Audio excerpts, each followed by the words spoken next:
Spinoza revela: Dios fue inventado para controlarte. ¿Alguna vez te has preguntado si todo lo que te enseñaron sobre Dios podría ser una elaborada construcción diseñada para mantenerte obediente? ¿Y si la imagen de un Dios vigilante, castigador y separado del mundo fuera simplemente una herramienta de control social perfeccionada a lo largo de los siglos? En el corazón de Ámsterdam, durante el siglo XVII, mientras Europa ardía en guerras religiosas y persecuciones, un hombre se atrevió a cuestionar lo incuestionable. Su nombre resuena hoy como un símbolo de coraje intelectual: Baruch Spinoza. ¿Qué verdad descubrió Spinoza que resultó tan peligrosa que provocó su expulsión total de su comunidad judía? ¿Por qué sus libros fueron prohibidos no solo por las autoridades judías, sino también por la Iglesia Católica y muchos estados protestantes? La respuesta es tan revolucionaria hoy como lo fue entonces. Spinoza desveló los mecanismos mediante los cuales la religión institucionalizada utiliza la idea de Dios para controlar a las personas. Pero atención, porque aquí está la paradoja que hace de Spinoza un pensador fascinante. No era ateo. Su crítica no buscaba eliminar a Dios, sino liberarlo de las cadenas antropomórficas que lo reducen a un gobernante cósmico caprichoso. ¿Estás listo para desaprender lo aprendido y contemplar una visión de Dios tan radical que podría transformar completamente tu comprensión del universo y tu lugar en él? ¿Quién fue Spinoza Ámsterdam, 1632? En el seno de una próspera familia de comerciantes judíos sefardíes que habían escapado de la Inquisición española, nace Baruch Spinoza. ¿Te imaginas crecer en una de las ciudades más cosmopolitas de Europa, donde a pesar de la relativa tolerancia, tu comunidad vive con el constante recuerdo de la persecución? Esta tensión entre libertad y miedo marcaría profundamente al joven Baruch. ¿Qué ocurre cuando una mente brillante comienza a hacer las preguntas equivocadas? A los 23 años, Spinoza enfrentó la respuesta. El 27 de julio de 1656, los líderes de la sinagoga portuguesa de Ámsterdam pronunciaron contra él uno de los jérems, excomuniones, más severos de la historia. El documento, que aún se conserva, nos estremece por su violencia verbal. Maldito sea de día y maldito sea de noche, maldito sea cuando se acuesta y maldito sea cuando se levanta, maldito sea cuando sale y maldito sea cuando regresa. Ordenamos que nadie mantenga con él comunicación oral o escrita, que nadie le preste ningún favor, que nadie permanezca con él bajo el mismo techo o a menos de 4 codos de él, que nadie lea nada escrito o transcrito por él. ¿Qué había hecho este joven para merecer tal castigo? Las acusaciones formales hablaban de horribles herejías y monstruosos actos, pero la realidad era que Spinoza había comenzado a desarrollar ideas que cuestionaban los fundamentos mismos de la religión organizada. Había osado sugerir que la Biblia era un documento histórico, escrito por humanos en contextos específicos, y no la palabra literal de Dios. Más perturbador aún, estaba formulando una visión de Dios que eliminaba cualquier separación entre lo divino y la naturaleza. Tras su excomunión, Spinoza latinizó su nombre a Benedictus y se trasladó a las afueras de Ámsterdam. ¿Cómo sobrevive un intelectual repudiado en el siglo XVII? Spinoza encontró su sustento en el pulido de lentes ópticas, un oficio que requería precisión, paciencia y claridad, las mismas cualidades que aplicaría a su filosofía. ¿No es fascinante que este hombre, dedicado a crear instrumentos para ver mejor el mundo físico, también nos legara herramientas conceptuales para ver con mayor claridad nuestra realidad espiritual? El taller de Spinoza se convirtió en un microcosmos de su filosofía. Mientras trabajaba meticulosamente en sus lentes, respirando el peligroso polvo de vidrio que probablemente contribuyó a su muerte prematura por una enfermedad pulmonar, desarrollaba simultáneamente uno de los sistemas filosóficos más coherentes y revolucionarios de la historia occidental. ¿No hay algo profundamente conmovedor en esta imagen del filósofo que arriesga su salud física mientras perfecciona instrumentos que amplían nuestra visión, al mismo tiempo que arriesga su seguridad social por ampliar nuestra comprensión de Dios? Spinoza nunca se casó ni formó familia. rechazó una generosa herencia para mantener su independencia y declinó ofertas académicas que hubieran comprometido su libertad de pensamiento. ¿Podemos imaginar tal nivel de compromiso con la verdad? Cuando el príncipe de Condé le ofreció una pensión, Spinoza respondió que su única lealtad era hacia el desarrollo del entendimiento humano. Su círculo intelectual incluía a algunos de los pensadores más avanzados de su época, con quienes mantenía correspondencia desde su modesto hogar. Entre ellos estaba Gottfried Leibniz, quien lo visitó en secreto para discutir ideas matemáticas y metafísicas, aunque más tarde negaría públicamente la influencia de Spinoza en su pensamiento. ¿No es revelador que incluso los grandes intelectuales temieran ser asociados con este filósofo maldito? Mientras las potencias europeas se despedazaban en guerras de religión, Spinoza desarrollaba una filosofía que, de haber sido comprendida y aplicada, podría haber desactivado el fanatismo que alimentaba esos conflictos. ¿No es esta quizás la mayor tragedia? Que las mismas instituciones que persiguieron a Spinoza eran las que más necesitaban su mensaje. El Dios de Spinoza, ves ese, el Dios de las religiones. ¿Qué imagen se forma en tu mente cuando piensas en Dios? Quizás visualizas un ser supremo, separado del mundo, con una voluntad personal que decide intervenir ocasionalmente en los asuntos humanos mediante milagros. Tal vez lo imaginas como un juez cósmico que premia y castiga según nuestras acciones. O posiblemente has rechazado estas nociones, considerándolas antropomórficas y supersticiosas. Esta concepción de un Dios personal, trascendente y antropomórfico es precisamente lo que Spinoza identificó como una construcción humana diseñada para ser comprendida por las mentes vulgares, como él las llamaba. No por desprecio, sino reconociendo que la mayoría de las personas necesitan concebir lo divino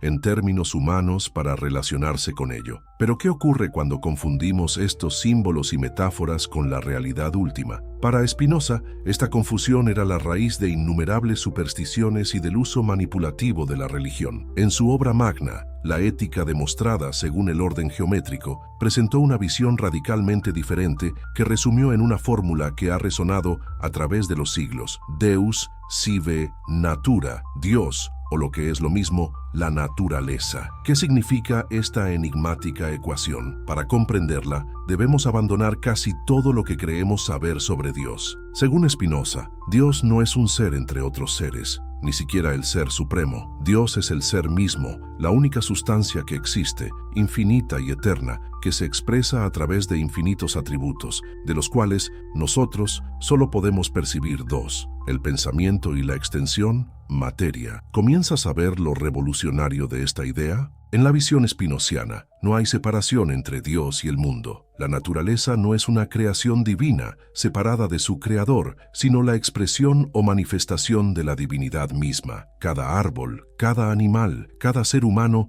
y cada planeta son modos o expresiones particulares de esta única sustancia divina. ¿No resulta esto más coherente que imaginar un Dios que crea un mundo separado de sí mismo? Esta concepción elimina de un plumazo numerosos problemas teológicos que han atormentado a las religiones tradicionales. ¿Cómo puede existir el mal en un mundo creado por un Dios omnipotente y benevolente? El problema del mal simplemente desaparece cuando comprendemos que no hay un Dios personal que permita el sufrimiento, sino un orden natural que se expresa según leyes necesarias. ¿Por qué Dios permite injusticias o desastres naturales? En la visión de Spinoza, esta pregunta está mal formulada, pues asume que Dios es una persona con voluntad que permite o no permite cosas. Para Spinoza, los eventos de la naturaleza no son decretos divinos específicos, sino expresiones necesarias de un orden cósmico que no puede ser de otra manera. La visión tradicional supone un Dios que existe antes y fuera del mundo, que lo crea en un momento específico según un plan.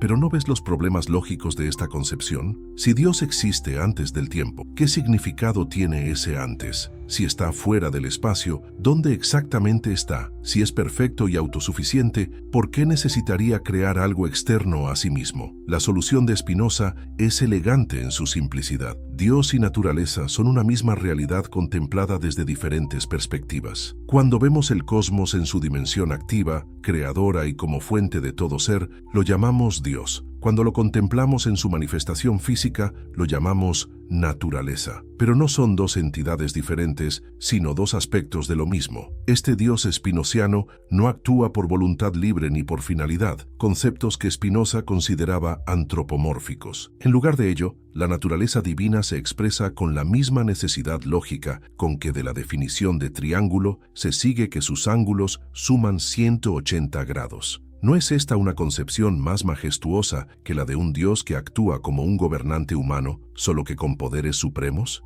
Esta visión determinista donde todo sucede por necesidad lógica eliminaba también la idea de milagros como suspensiones del orden natural. Para Spinoza, los milagros eran simplemente fenómenos naturales que por su rareza o complejidad escapaban a la comprensión humana del momento. ¿No es más racional pensar que lo que llamamos milagro es simplemente un evento cuyas causas naturales desconocemos? La religión como instrumento de poder. ¿Te has preguntado alguna vez por qué tantas religiones institucionalizadas enfatizan el miedo al castigo divino? ¿O por qué los líderes religiosos frecuentemente se posicionan como intermediarios indispensables entre los fieles y lo divino? Estas preguntas nos llevan al corazón de la crítica más provocadora de Spinoza, su análisis de la religión como instrumento de control social. En su Tratado Teológico Político, publicado anónimamente en 1670 y rápidamente prohibido, Spinoza diseccionó los mecanismos psicológicos y sociales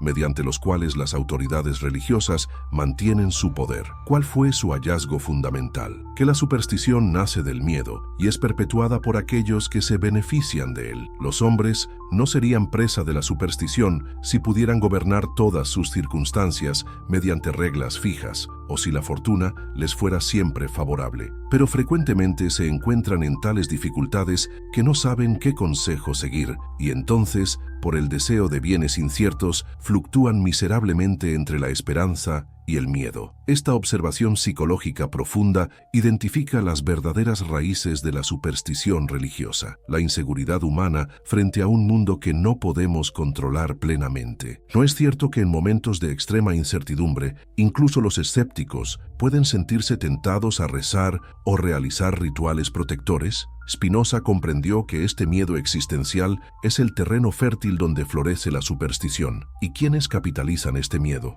Aquellos que se presentan como poseedores de conocimientos especiales sobre los designios divinos o como intermediarios privilegiados ante lo sagrado. Spinoza observó cómo las jerarquías religiosas de todas las tradiciones, judía, cristiana o musulmana, se beneficiaban de mantener a los fieles en un estado de dependencia espiritual. La estrategia es antigua pero efectiva. Primero, se establece que Dios tiene expectativas específicas y complejas sobre el comportamiento humano. Segundo, se afirma que estas expectativas solo pueden ser interpretadas correctamente por especialistas formados, sacerdotes, rabinos, imanes. Tercero, se amenaza con castigos terribles a quienes desobedezcan estas interpretaciones. ¿No reconoces este patrón en múltiples contextos religiosos? Spinoza fue particularmente incisivo al analizar cómo las escrituras sagradas, textos antiguos escritos en contextos históricos específicos, eran manipuladas para justificar el poder contemporáneo. Su método histórico crítico para interpretar la Biblia,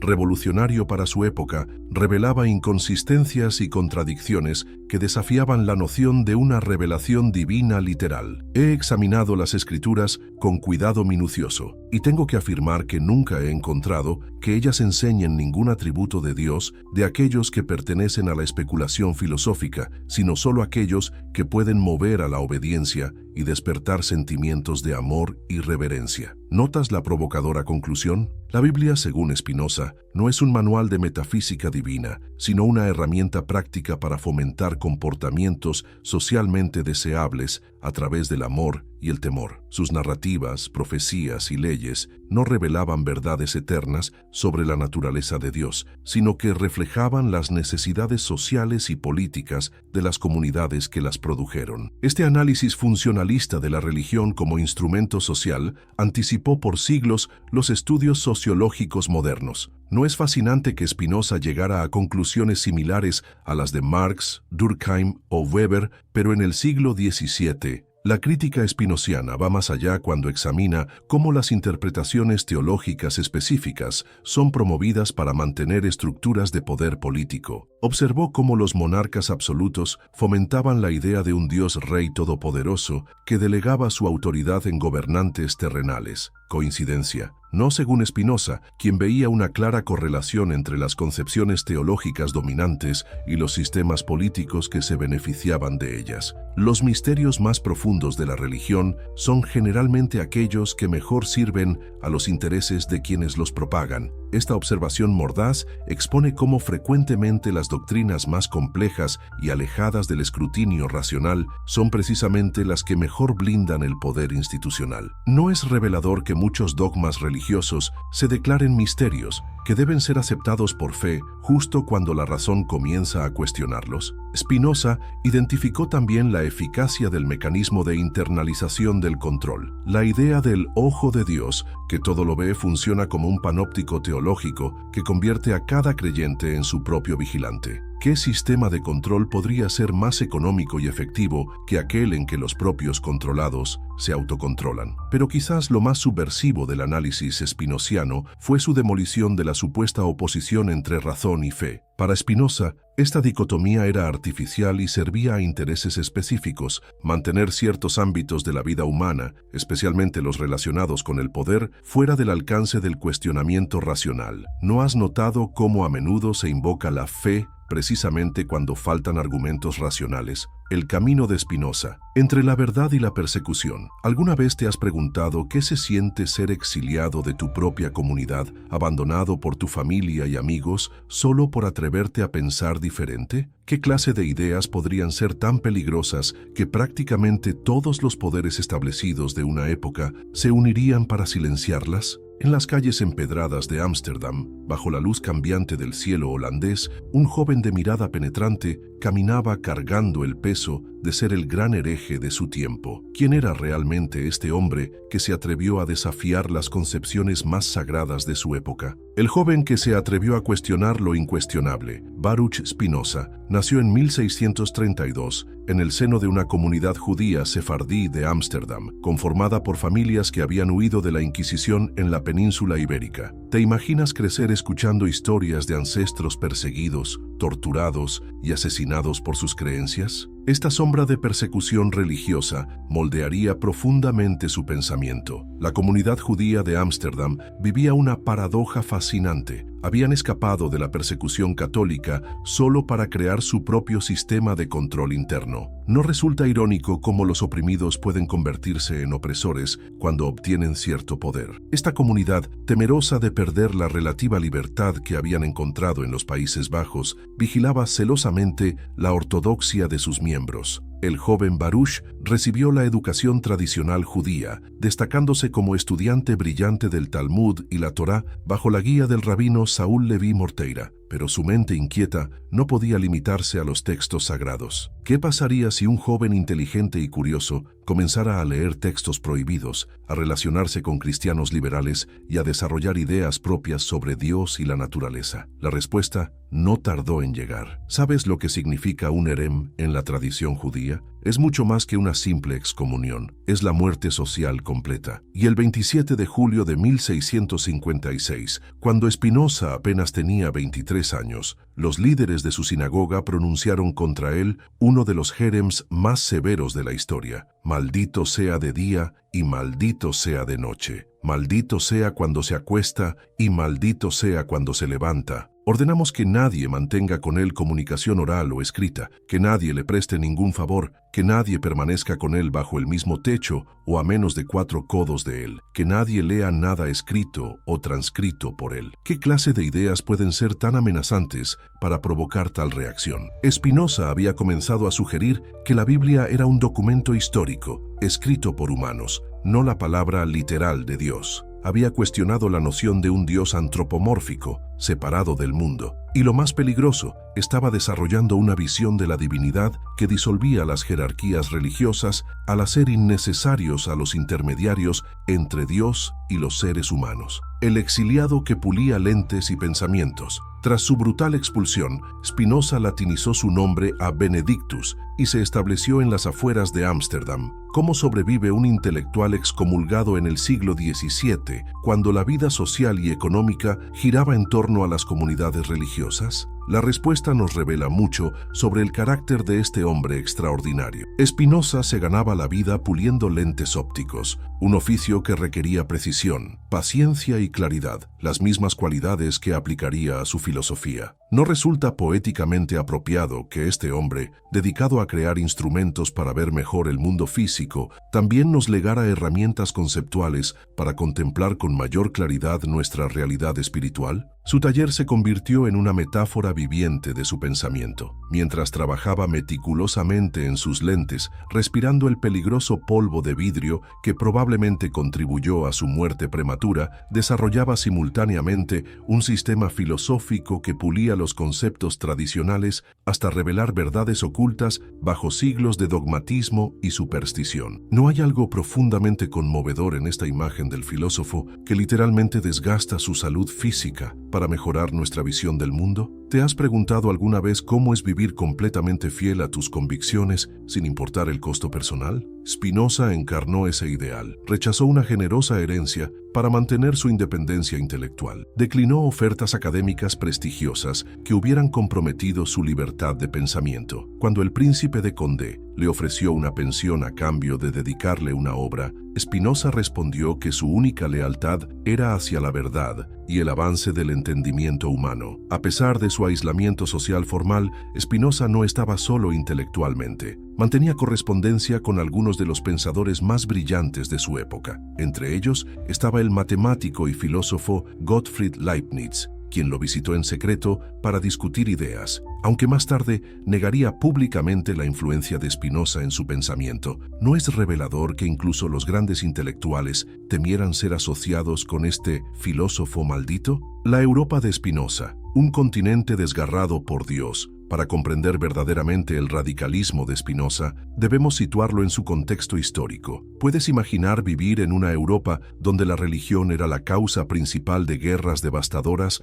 persecuciones y torturas? La Guerra de los 30 años, 1618-1648, había dejado entre 4 y 12 millones de muertos, con regiones enteras de Alemania perdiendo hasta 2/3 de su población, y todo en nombre de interpretaciones ligeramente diferentes de la misma religión. Los Países Bajos mismos habían surgido de una sangrienta rebelión contra España, donde el protestantismo y el catolicismo sirvieron como banderas para el conflicto. Incluso en la relativamente tolerante Ámsterdam, las tensiones religiosas estaban siempre a flor de piel. ¿No te parece trágico que las enseñanzas de amor y compasión de Jesús hubieran derivado en tal baño de sangre? En Francia, los hugonotes protestantes vivían bajo constante amenaza, que culminaría en 1685 con la revocación del Edicto de Nantes y una nueva ola de persecuciones. En Inglaterra, las tensiones entre anglicanos, católicos y puritanos habían llevado a una guerra civil y a la decapitación de un rey. En toda Europa,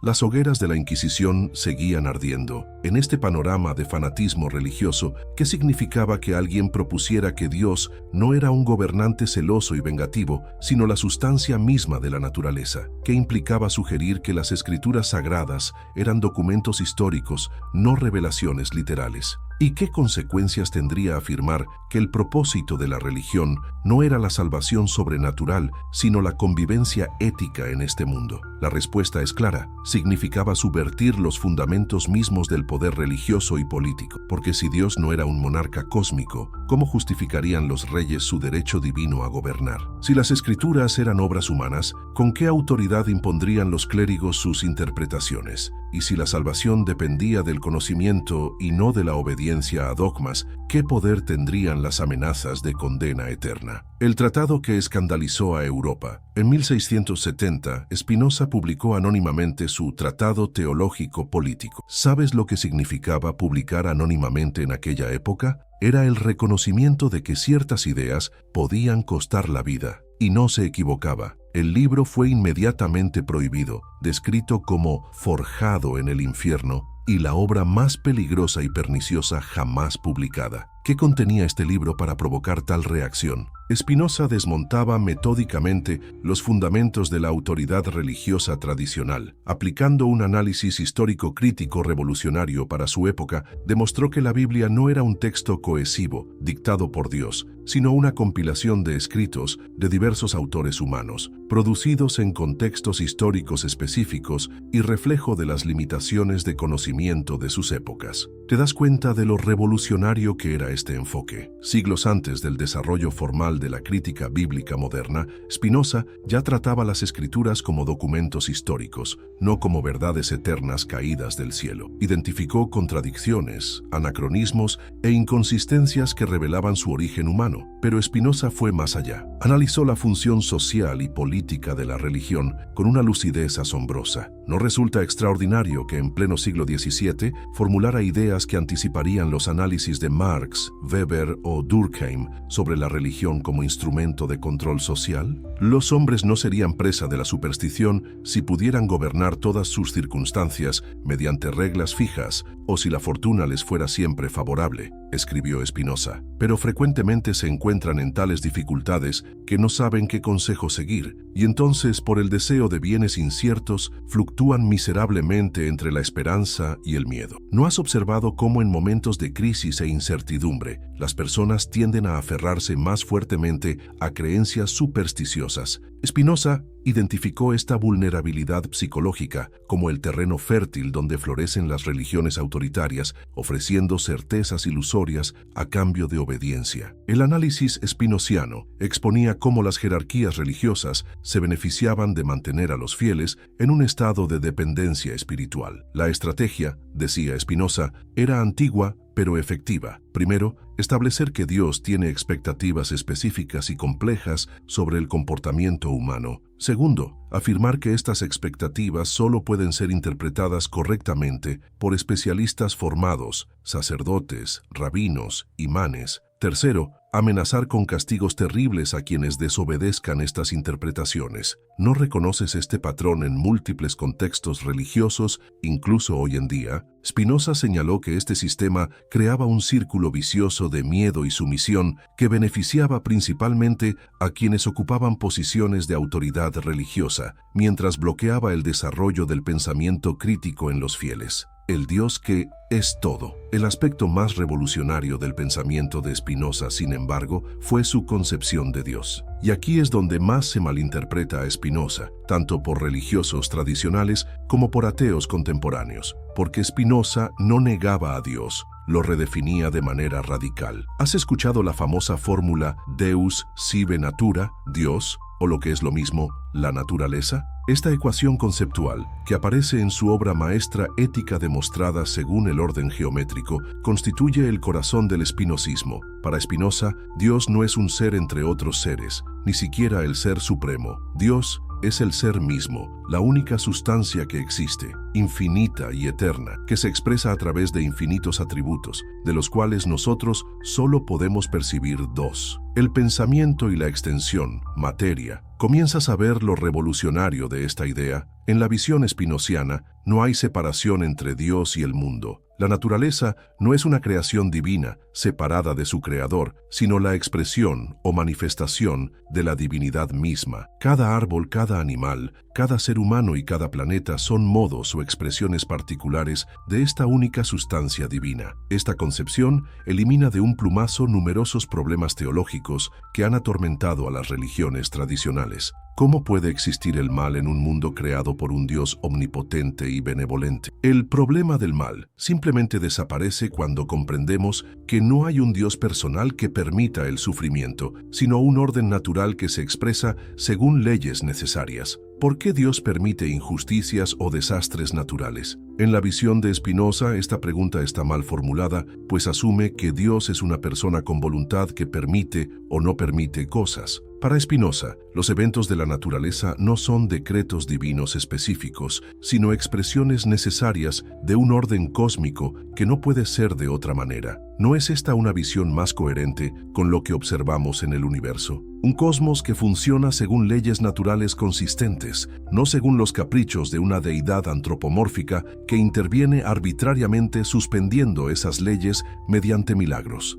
Para Spinoza, los milagros simplemente no existen como suspensiones del orden natural. Son fenómenos naturales que, por su rareza o complejidad, escapan a nuestra comprensión del momento. ¿No resulta más racional pensar que lo que llamamos milagro es un evento cuyas causas naturales desconocemos, en lugar de una ruptura de las leyes naturales? Este Dios spinociano no actúa por voluntad libre ni por finalidad moral, conceptos que Spinoza consideraba antropomórficos. En lugar de ello, la naturaleza divina se expresa con la misma necesidad lógica con que de la definición de triángulo se sigue que sus ángulos suman 180 grados. ¿No es esta una concepción más majestuosa que la de un Dios que actúa como un gobernante humano, solo que con poderes supremos? El precio de la verdad. La vida de Spinoza fue breve pero intensa. Murió en 1677, a los 44 años, probablemente a causa de una enfermedad pulmonar contraída por inhalar durante años el polvo de vidrio de su taller de lentes. Su obra principal, La Ética, se publicó póstumamente. Sus amigos sabían bien que hacerla pública durante su vida habría puesto en peligro su seguridad física. ¿Te has preguntado cómo sería vivir con el conocimiento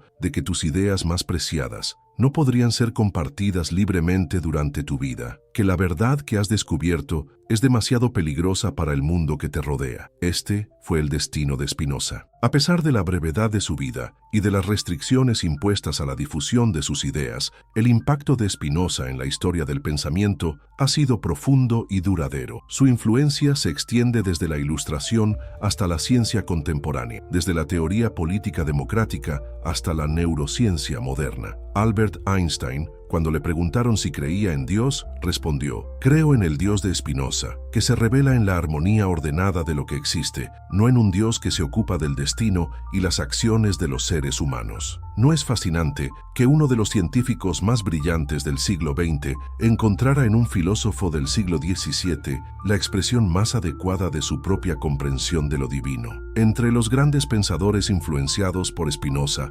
encontramos a Goethe, quien lo llamó el más teísta y el más cristiano de los filósofos; a Hegel, que dijo que ser espinosista es el punto de partida esencial de toda filosofía; a Freud, cuya concepción del determinismo psíquico debe mucho a Spinoza; y a múltiples figuras contemporáneas como Deleuze, Negri o Damasio. ¿Qué hay en el pensamiento de este modesto pulidor de lentes que sigue fascinando a mentes brillantes a través de los siglos? Quizás sea precisamente su capacidad para trascender las falsas dicotomías que aún hoy dividen nuestro pensamiento, entre religión y ciencia, entre espiritualidad y racionalidad, entre determinismo y libertad, entre mente y cuerpo. En un mundo donde los fundamentalismos religiosos y los materialismos reductivos parecen ser las únicas opciones disponibles, Spinoza nos ofrece una tercera vía, una visión del cosmos como expresión de lo divino, donde conocer la naturaleza es conocer a Dios, y donde la libertad humana no consiste en escapar de la necesidad natural, sino en comprenderla y actuar en armonía con ella. Como escribió en las últimas líneas de su Ética,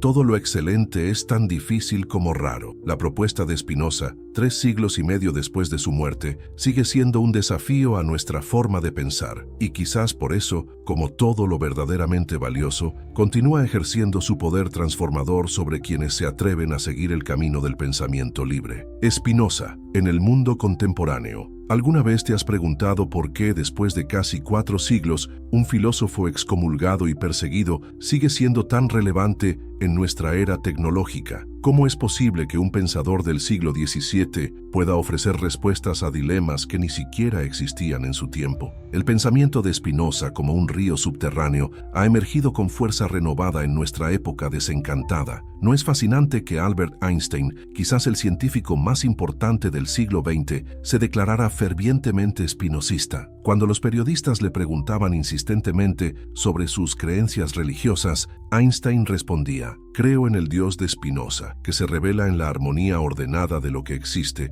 no en un Dios que se ocupa del destino y las acciones de los seres humanos». ¿Casualidad? No lo creo. La visión de un universo gobernado por leyes matemáticas precisas, donde cada evento está determinado por causas necesarias, resonaba profundamente con la física moderna que Einstein ayudó a construir. Y no fue solo Einstein. Científicos contemporáneos como Stephen Hawking, Carl Sagan o Neil deGrasse Tyson han expresado visiones sobre el cosmos sorprendentemente cercanas a la concepción spinoziana de Deus sive natura. ¿No resulta asombroso que mientras más revelamos del universo mediante el método científico, más nos acercamos a esa concepción de una naturaleza que opera según leyes necesarias e inmutables, sin finalidades preconcebidas ni intervenciones sobrenaturales? La neurociencia contemporánea ofrece otro ejemplo impactante de convergencia con Spinoza. ¿Sabías que este filósofo del siglo XVII anticipó descubrimientos que la ciencia del cerebro solo ha confirmado en las últimas décadas? Cuando Antonio Damasio, uno de los neurocientíficos más influyentes de nuestro tiempo, publicó su libro En busca de Spinoza, estaba reconociendo precisamente esto. ¿Cómo pudo Spinoza comprender, sin microscopios electrónicos ni resonancias magnéticas, que nuestras emociones no son fuerzas misteriosas separadas del cuerpo, sino expresiones de nuestros estados corporales? ¿Cómo intuyó que la mente y el cuerpo no son dos sustancias diferentes, sino dos aspectos de una misma realidad? La tesis determinista de Spinoza, tan escandalosa en su tiempo, encuentra hoy respaldo en numerosos experimentos neurocientíficos. Los estudios de Benjamin Libet y otros investigadores sugieren que nuestras decisiones conscientes están precedidas por actividad cerebral inconsciente que las determina. ¿No te parece revelador que cuando los neurocientíficos miden la actividad cerebral, pueden predecir una decisión antes de que el sujeto sea consciente de haberla tomado? Como diría Spinoza, nos creemos libres porque conocemos nuestros deseos, pero ignoramos las causas que los determinan. En el ámbito de la ecología, ¿no te has percatado de cómo el movimiento de ecología profunda resuena con la visión spinoziana de la naturaleza? La idea de que todos los seres vivos forman parte de una red interdependiente, donde cada elemento tiene valor intrínseco, más allá de su utilidad para los humanos, encuentra un precursor en la filosofía de Spinoza. ¿No es este filósofo, que identificaba a Dios con la naturaleza, un antepasado espiritual del pensamiento ecológico contemporáneo? Pero quizás donde más sorprendentemente resuena Spinoza hoy es en el ámbito político y social. ¿Has notado cómo filósofos contemporáneos como Antonio Negri, Michael Hart, Gilles Deleuze y Frederick Lordon han redescubierto en Spinoza un arsenal conceptual para criticar el neoliberalismo y el capitalismo financiero? ¿Por qué este interés renovado? Porque la crítica spinoziana a las pasiones tristes, al miedo como instrumento de control y a la alienación religiosa ofrece herramientas potentes para analizar mecanismos contemporáneos de dominación. Cuando las corporaciones globales y los políticos populistas manipulan nuestros miedos y deseos para mantenernos en un estado de servidumbre voluntaria, no están empleando exactamente las mismas técnicas que Spinoza denunció en las instituciones religiosas de su tiempo. La diferencia es que hoy los sacerdotes visten trajes ejecutivos y nos hablan desde pantallas, prometiéndonos no la salvación eterna, sino la felicidad a través del consumo. ¿Has pensado alguna vez que quizás tu próxima compra imprescindible sea el resultado de la misma manipulación afectiva que Spinoza analizó hace siglos? Las redes sociales, con sus algoritmos diseñados para mantenernos enganchados mediante la estimulación constante de nuestras pasiones más básicas, miedo, indignación, envidia, vanidad, no representan una nueva forma de aquella superstición institucionalizada que Spinoza criticaba? ¿Y no es precisamente su análisis de cómo funcionan las pasiones lo que nos puede ayudar a liberarnos de estas nuevas servidumbres? Incluso en el campo de la psicoterapia, las aproximaciones contemporáneas como la terapia cognitivo-conductual muestran sorprendentes paralelismos con los remedios que Spinoza proponía para los afectos tristes. Su idea de que podemos transformar una pasión comprendiéndola adecuadamente anticipa notablemente los principios de estas terapias modernas.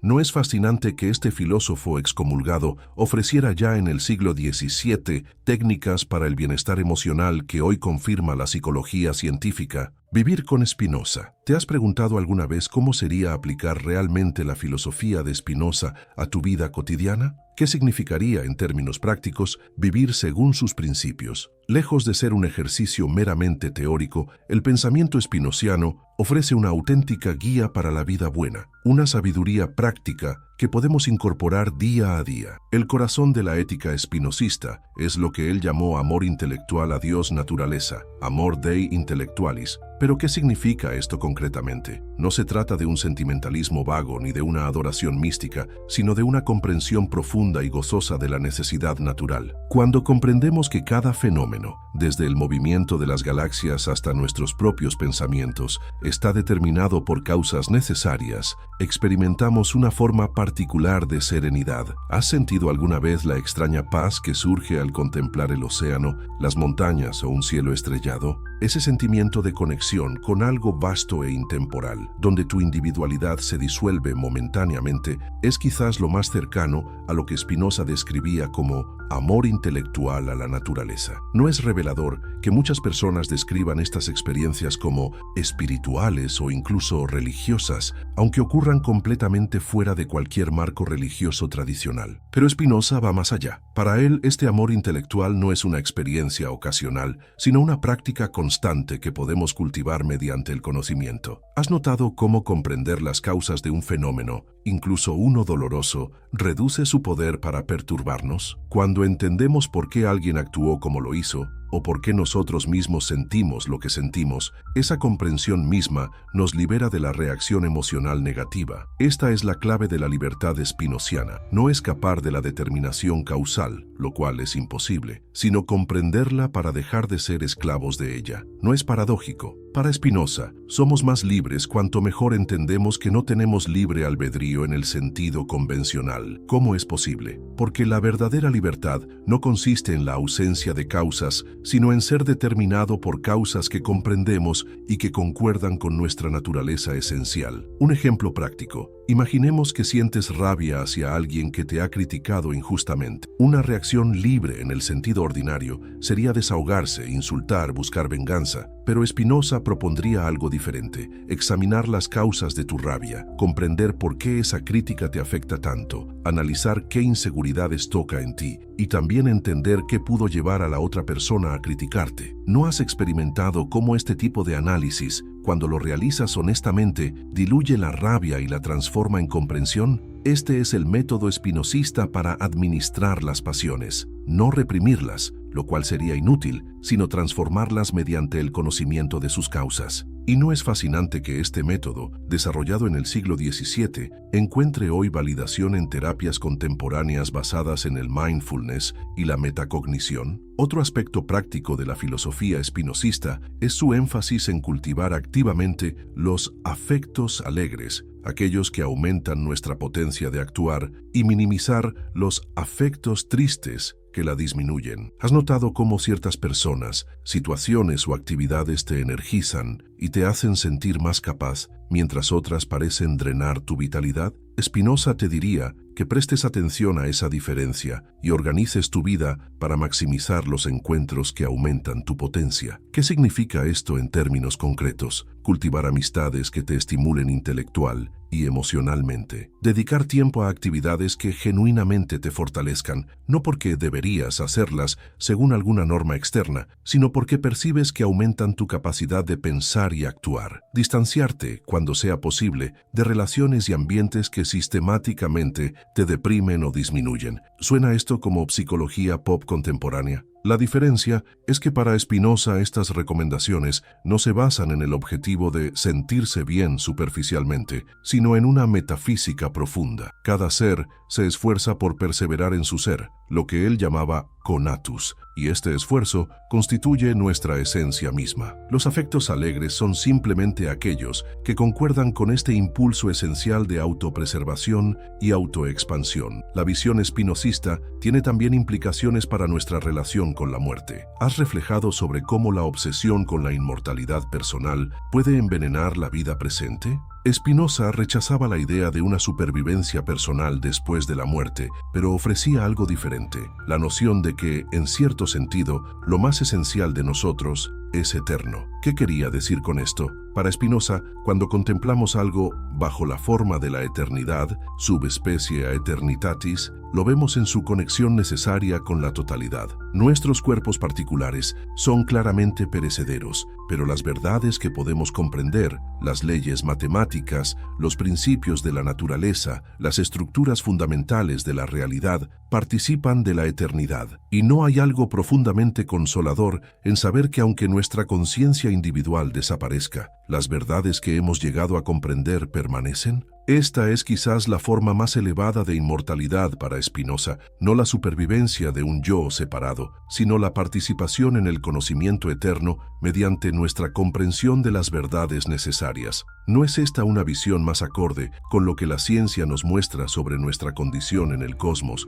y a la vez más noble que las fantasías infantiles de recompensas y castigos post-mortem? Conclusión. Spinoza, para nuestro tiempo, después de este recorrido por el pensamiento de Baruch Spinoza, no resulta asombroso constatar cuán adelantado estaba a su tiempo. Este hombre, que pulía lentes en la Holanda del siglo XVII, mientras desarrollaba uno de los sistemas filosóficos más radicales de la historia, parece haber anticipado muchas de las crisis y transformaciones de nuestra era. ¿No es revelador que mientras más avanza la ciencia en su comprensión del cosmos y de la mente humana, más se acerca a intuiciones que Spinoza formuló hace casi 4 siglos? ¿No resulta profético que su crítica a la manipulación religiosa de los afectos humanos sea hoy tan aplicable a las nuevas formas de control social a través de las emociones? La gran lección de Spinoza para nuestro tiempo quizás sea esta: la verdadera libertad no viene de satisfacer todos nuestros deseos inmediatos, como promete el capitalismo de consumo, ni de someternos a autoridades externas que nos dicen cómo vivir, como proponen los fundamentalismos religiosos, sino del paciente trabajo de comprender las causas que determinan nuestra existencia. ¿Has notado cómo nuestra cultura oscila entre estos dos extremos igualmente alienantes? Por un lado, un individualismo consumista que reduce la libertad a la capacidad de comprar cualquier cosa que deseemos. Por otro, reacciones autoritarias que prometen seguridad a cambio de obediencia ciega. ¿No es exactamente esta polaridad lo que la tercera vía espinosista podría ayudarnos a superar? En una época donde la información fluye sin precedentes, pero la sabiduría escasea, donde estamos hiperconectados tecnológicamente, pero experimentamos creciente soledad existencial, la invitación espinociana a buscar conocimiento verdadero y conexiones que aumenten nuestra potencia vital parece más urgente que nunca. Podría ser que, paradójicamente, este filósofo excomulgado tenga algo que ofrecernos para sanar las fracturas de nuestras sociedades polarizadas. Su visión de una naturaleza única, donde todos estamos conectados como expresiones de una misma sustancia, su crítica, tanto al autoritarismo religioso como al individualismo atomizado, su comprensión de cómo los afectos nos determinan, pero también pueden transformarse mediante el conocimiento. ¿No son estas perspectivas precisamente las que necesitamos para enfrentar los retos ecológicos, políticos y existenciales de nuestro siglo? La propuesta spinociana no es fácil. Requiere el coraje de cuestionar nuestras creencias más arraigadas, la honestidad de examinar las causas de nuestros propios afectos y la paciencia de construir conocimiento verdadero en lugar de dejarnos llevar por opiniones superficiales. Como él mismo escribió en las líneas finales de su Ética, todo lo excelente es tan difícil como raro. Pero quizás sea precisamente esta dificultad lo que hace que su camino valga la pena. En un mundo de respuestas fáciles y gratificaciones instantáneas, Spinoza nos recuerda que la verdadera libertad y felicidad requieren esfuerzo intelectual y emocional. Y no es justamente en este esfuerzo donde encontramos nuestra dignidad como seres pensantes. Podemos rechazar la invitación spinociana a despertar del sueño de nuestras supersticiones y permanecer confortablemente adormecidos en ilusiones reconfortantes. o podemos aceptar el desafío de vivir con los ojos abiertos en un universo sin dioses antropomórficos ni propósitos preestablecidos, pero lleno de conexiones causales que podemos comprender y belleza natural que podemos apreciar. La elección sigue siendo nuestra, o quizás, como sonreiría Spinoza, la elección está determinada por causas que aún no comprendemos completamente. ¿No es fascinante que incluso esta meta-observación sobre nuestra propia libertad de elegir ya esté prefigurada en su pensamiento? Lo que es indudable es que en Spinoza encontramos un compañero excepcional para navegar las complejidades de nuestra existencia, un pensador que, como pocos, tuvo el valor de confrontar los misterios últimos de la realidad sin consuelos artificiales, y que nos invita a hacer lo mismo, a vivir en la verdad por difícil que sea, porque solo en ella podemos encontrar una libertad y una alegría auténticas. ¿No vale la pena intentarlo?